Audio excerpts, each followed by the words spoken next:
खुलुमबाय आं माइनाव बसुमतारी गिबियावनो बर' रादाब नायगिरि नोंथांमोनखौ आंनि चेनेलाव बरायबाय लोगोसे गोजोन फुंबिलिनि गाहाम हामलायथि बावहरबाय नोंथांमोननि थाखाय लानानै फैबाय आं गोदान मोनसे रादाब नोंथांमोना भिडिअखौ अननानै जोबजासिम नायलांदो। दिनैनि गिबि खौराङाव दङ बर' आइजो लिरगिरि गौथुमा मोनद' हारिसाफोरनो एसटि गनायथि होनायनि हेंथायै क'क्राझार जिल्लानि एडिसि हिमांशु कलितानि आखायाव गोसोखां बिलाइ गथायदों।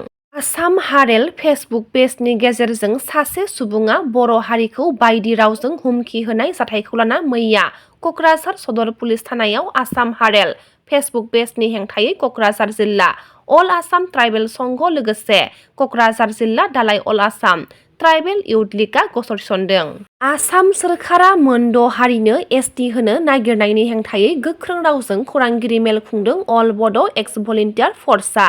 आसाम सोरखारा मोनद' हारिनो एसटि होनो मोना मोनद' हारिनो एसटि होयोब्ला थाखानाय एसटिफोरा गोबां खहा जागोन जायनि थाखाय जों अल बड' एक्स भलन्टियार फर्सआ गोख्रों हेंथा खालामो होननानै गोख्रों रावजों खौरांगिरि मेल खुंदों अल बड' एक्स भलन्टियार फर्सनि आफादगिरि बान्दु ब्रह्म बिथाङा। बिटिसिनि गोजां बोथोरनि बाजेट जथुमाया मैयानिफ्राय जागायबाय। बिटिसि सोरखारा सा 6 नमिनेटेड एमसिएलएफोरखौ फोसावदों। फोसावजानाय एमसिएलएफोरनि गेजेराव राजबंशीनिफ्राय सासे आरो कचनिफ्राय सासे आलादा आलादायै सानै एमसिएलए फोसावनायखौ नुनो मोन्दों। लोगोसे कच हारिनिफ्राय फोसावजानाय एमसिएलए हेमप्रभा देवीखौ बिटिसिनि बायजोनि थामहिनबा कामरुप मेट्र' जिल्लानि होनना सिनायथिदों। हाग्रानि मैदेरनि हरखाब गाग्लोबनायाव तामुलपुरनि सेसापानि कुहिपुर गामिनि बड'सा बसुमतारिया जिउ गोमानो गोनां जादों। सेसापानि कुहिपुर गामिनि नरेन बसुमतारिनि 23 बोसोर बैसोनि फिसाज्ला बड'सा दैमु बसुमतारिखौ थांनाय हरनि 8 रिंगासोआव हाग्रानि मैदेरा गाथारनानै गालांदों होनना मिथिनो मोन्दों। बिटिसि सेक्रेटारियेटनि सावराय जथुम नब्लाङाव आसाम सोरखार आरो बिटिसि सोरखारजों बिटिसिनि जौगालु बिथांखिफोरखौ मावफुंनायनि सायाव सावरायनायनि उनाव बिटिसिनि गाहाय खुंगिरि हाग्रामा महिलारि बिथाङा माखासे बाथ्राखौ खौरांगिरिफोरनि सोंथियाव फोरमायथिदों। आपसे কি কাম করে জানে মই দক্ষিণত আছে বুলি ক'লে সেইটো উত্তৰত আছে জানে এইবিলাক আমাক শিকাব লাগে এপছ মানে ইউপিপিএল মানে আপছে তাৰমানে আপুনি ইহঁতে কৰা নাই বুলি কৈছে মানে কৰিছে যদি কৰিছে বুলি কয় কৰা নাই এনেকুৱাহে কথা বুজি পায় যদি মই দক্ষিণত আছে বুলি কয় ইহঁতে দক্ষিণ নহয় উত্তৰত আছে বুলি কোৱা হয় যদি মই মাৰা নাই বুলি কৈছে মাৰিছে যদি মই মাৰিছে বুলি কৈছে মাৰা নাই এটোৱে।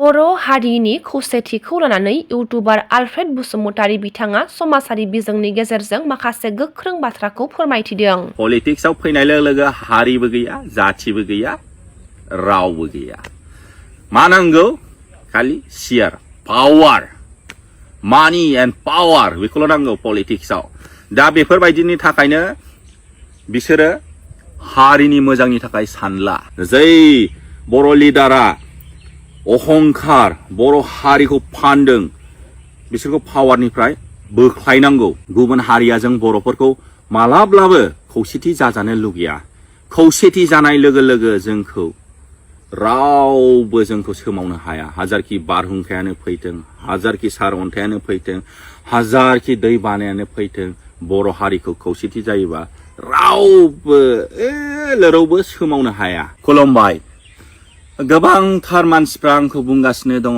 बे आलफ्रेडआ बहाय गोमानानै थाखो मानि थाखाय बे 6था हारिनो एसटि होनो नागिरनायनि थाखाय मानो फंसेबो राव ओंखाराखै दिनै आङो नोंथांमोननो फोरमायनानै होनोसै आं मानि थाखाय भिडिअखौ लाबोआखै होनबा आङो सिगाङावहाय बिदिनो बर' हारिखौ फोजाखांनायनि थाखाय खौसेथिनि थाखाय गोबांथार भिडिअ लाबोदोंमोन नाथाय आंखौ माखासे पलिटिकेल पार्टिफोरा दंखि होदों इउपिपिएलनि मानसिया बुंदों ओइ साला बियो बिपिएफनि संख्रि जाग्रा बिपिएफनिफ्राय लाख लाख रां लानानै बे भिडिअखौ बानायदों आरो बिपिएफनि मानसिफ्रा बुङो ए साला बियो इउपिपिएलनि संख्रि जाग्रा बिनि थाखायनो बियो बेफोरबायदि भिडिअखौ बानायदों बियो साला इउपिपिएलनिफ्राय फैसा मोनदों बेफोरबायदि आरो सोरबा सोरबाथ' दंखि हरबावदों आंखौ ओइ बुरबक नों जाम्बा सिरिथा नों जेबो मिन्थिया दा बेफोरबायदिनि थाखायनो आङो जेबो माने भिडिअ बानायनो गोसो जायाखैमोन बर' हारिखौ फोजाखांनाय एबा खौसेथिनि थाखाय नाथाय दिनै बारानिफ्राय बारा जाबाय दा आङो थानो हायाखै बिनि थाखायनो आङो आरोबाव पाब्लिकफोरनो एसे आङो फोरमायनानै होबावनोसै मानि थाखाय साफ्रोमबो पलिटिशियान्सफ्रा नो अबजेक्शन खालामजोबदों। एक्स वाइ जेड जेसेबांखि पलिटिशियान्सफोर नोंथांमोनहा नुखाबाय बिसोरनि खुगानिफ्राय मा गुदों जोंहा जेबो हेंथा गैया बे 6था हारिनो एसटि होबावनायाव, नाथाय बे थाखानाय एसटि फोरहाल' खहा जानो नाङा। फाग्ला बेजों जायो मारै जानांगौ बेलाय थाखानाय एसटिआ प्रब्लेम जायालासिनो मारै गुबुन एसटि होनो हाबावनांगौ फाग्ला बिजों जायो। नोंथांमोना नुखाबाय जानो हागौ गोदो बे पलिटिशियान जानायनि सिगां जेब्ला फरायसा आफादाव दंमोन होनबा एकदम गामसा गानै गानै होगदावदोंमोन बिथाङाबो। बयबो जुदि एसटि जानो लुगैदोंबा होमबालाय एसटि होदो, बयबो खांख्राइ साम' अमा गासिबो जाजोबदो, लांथा फांथा थादो, खेख्रा खुख्रा माबा माबि एम्फौ एनला जाजोबदो, बेफोरबायदि गोरा डायलग होदोंमोन। नाथाय बिथाङा पलिटिक्सआव हाबनाय लोगो लोगो खुगाया बन्द, नो अबजेक्शनसो ओंखारदों। बेफोर मानि थाखाय जादों आङो एग्जाम्पलखौ होनोसै। जोंना बर' हारियाव दा मोनसे पलिटिकेल पार्टि दङ, मोनथाम दंसै रिजनेल पार्टियावनो। मोनथाम पलिटिकेल पार्टि जानाय लोगो लोगो मा जायो जोंनि बर' हारिनि भटआ गावस्राबाय। माखासे ट्रेक्टराव थांबाय, माखासे नांगोलाव थांबाय, माखासे दा नै दामफार नामा अल्टारनेट पार्टियाव बड'लेण्ड जाहैदों बाहाय थांबाय। अब्ला जों देरहागोन मानो होनबा नोंनि भटआ बोफ्लेबाय ओरै दा बिनि थाखायनो मा पलिसि गेलेनांखो गुबुन हारिखौ फुस्लायनांबाय।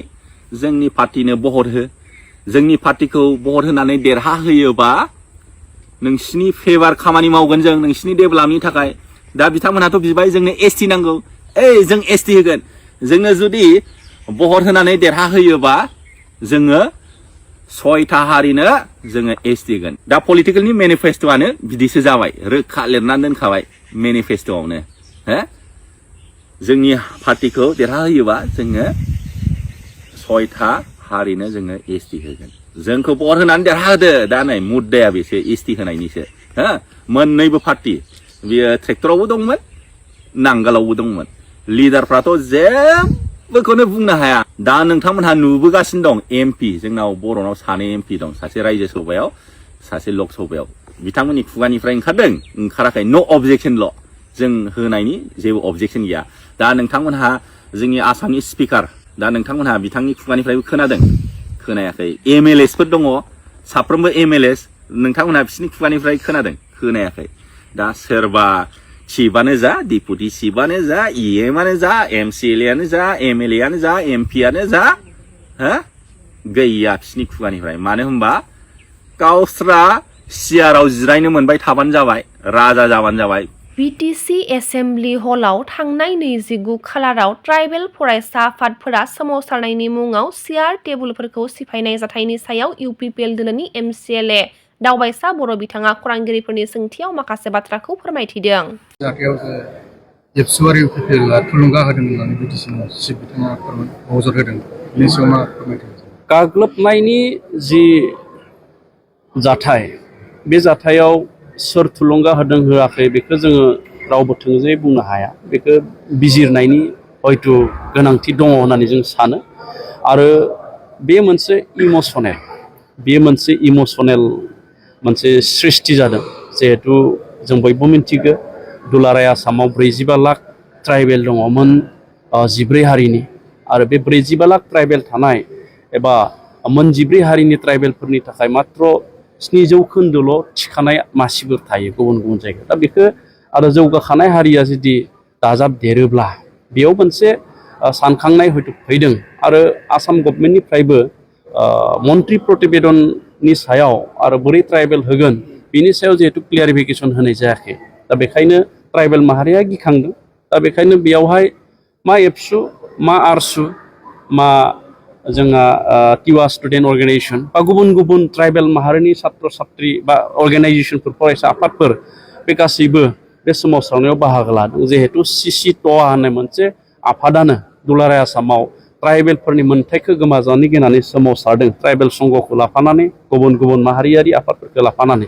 दा बेखायनो बे जाथायखौ जोङो थोंजों दाखालि 29 नभेम्बरनि जि जाथाय बिटिसि बिधान सभाखौ गाग्लोबनाय, बे जाथायखौ जोङो थोंजोङै बबेबा मोनसे दोलो एबा हान्जाखौ बा आफादखौ जोङो थोंजोङै दाय होनानै बे जाथायखौ जोङो गोलावै लांबाय थानायनि गोनांथि गैया होननानै आं सानो। आरो बेवहाय जोङो तदन्त खालामोब्ला मिथिगोन जे सोर सोर बहा थुलुंगा होनाय होयो